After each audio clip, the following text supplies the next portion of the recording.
So we're kicking back on the floor of our dressing room at the Idols rehearsal space with Crystal Bowersox. First of all, your fans are very excited you're on Twitter now. Oh yeah, me too. I think you've been on Twitter for like 5 minutes. 5 minutes, and I don't even have the login yet. I don't know how to get on there, but I will. I'm already following you, and people are asking that you tweet soon, so I'm putting that out there. So I want to, first of all, congratulate you on holding it down for the ladies this season. There was a lot of hype that it was going to be a girl season, and you were the one that fulfilled that, really. How does it feel that you sort of represented the ladies? You're the first girl to like get to the top 2 in several seasons. I don't know. The whole gender thing kind of throws me off. I think it's really about,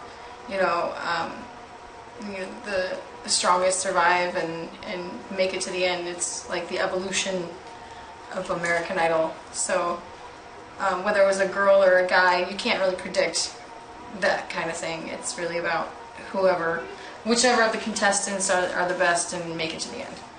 The other thing I want to congratulate you for is, I could be mistaken, but I think you're the first Idol while still being a contestant on the show that got to have their original music played on the show, Holy Toledo. Yep, that's a true statistic. The first to have an original song on the show, and actually I had an original song getting radio airplay before the show was over, so I thought that was pretty cool. I'm proud of that. Is there any chance you'll be doing Holy Toledo on the tour? I think that'd be awesome. And another Idol first. In Toledo, possibly. Not for the whole tour, but hopefully I'll get to do it in my hometown. Very cool. So one thing I want to definitely ask you about, obviously let's talk about the tour, but before I get to that, is you don't seem like the typical Idol, and I mean that in a completely positive way. Sometimes I'm kind of surprised that you even auditioned for a show like this, because it's not like, you're definitely breaking the mold for what people think the show is. What made you decide to do it? People have said that a lot. I mean, I don't understand the whole not typical Idol thing. I mean, it's a show where you're able to showcase your talents and pursue a dream. And in that sense, I'm just like any other contestant, Yeah. I don't get that. Well, I mean, I tried out for my kid. Mm-hmm. This is what it's been the whole time. So. Did you ever expect you'd get as far as you did? I mean, I had an idea. I thought, that was the goal, really. The goal was to win. Mm-hmm. I guess one of the things that people thought, I'm not saying I necessarily thought this, but because you were kind of have the mellow personality, you were sometimes accused of being arrogant. Oh, well, I was going to say that. Maybe that as well. No. But also just maybe is not caring or not having the hunger or the drive to win. Like, why do you think people felt that? Because it's obviously not true. No, it's definitely not true. I feel like I was misread the whole time. My whole family's kind of this way. We're all really mellow, and when something great happens, we smile on the inside. We're like, all right, cool. And the joy is there. It's just, we don't jump and scream and hoot and holler, And I don't know, that's just the way I am, but the drive, the passion, it's all there, and you'll be seeing that in my career and my music. So. Do you feel that kind of mellow disposition helped you though to get as far as you did? Because there's a lot of pressure on the show. If you're the kind of person that freaks out over every little thing, you're gonna tank on stage. No, I mean, I've never really had issues with nerves as far as performing goes, because that's where I'm the most comfortable is on stage and playing music. So, there's no sense in getting nervous over it. It's just live television in front of millions of people, when you think about it that way. Oh, just that. It's, you take things down from their pedestal, and it's not as scary as it once was. So that's, I never really had a strategy. My strategy was just to do my best every night and stay true to who I am and see how far it took me, and got to number 2.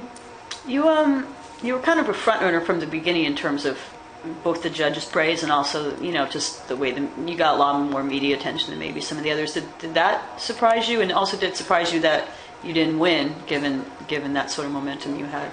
I was never in the bottom 3, which was, crazy considering some of the judges' comments a few weeks there wasn't very positive, but I never felt like I had done poorly. If you always do your best, then You can't let yourself down on anything. As far as being a front runner goes, I mean, that's not up to me. That's the media speculation. That's what everybody else is saying about it. I never thought that I was a front runner at any point in time. American Idol's a show where anything can happen, and it's really up to the voting public. So, I'm grateful that people thought that. It's really cool. How about sort of the reputation you had as sort of being like a rebel idol, which I guess puts you in an esteemed category with people like, Adam Lambert and stuff, like sort of the kind of doing your own thing. Like, is that how you feel? I don't know why. I don't quite understand how being yourself is being a rebel. Like Adam. Adam knew who he was, and he knows who he is now. He's very comfortable in his own skin, and that should never be looked down upon. I've known who I am for a very long time. I'm really just, I don't know, I'm just comfy with who I am, and there's no reason to pretend to be anything other than that. I don't know.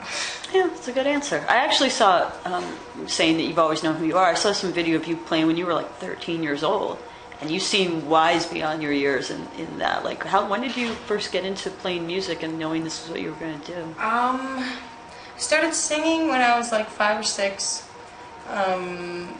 Really between 6 and 10 was like when I knew that's what I wanted to do. And then 10 years old, I played my first gig and made a couple bucks, and I was like, wow, I can do this for a living. At 10? At 10, yeah. That's crazy. I couldn't even babysit at 10. You were making money. I was babysitting myself at 10. No, I just, I realized I could make money doing it, and I was happy doing it, and, I never let anything get in the way of that.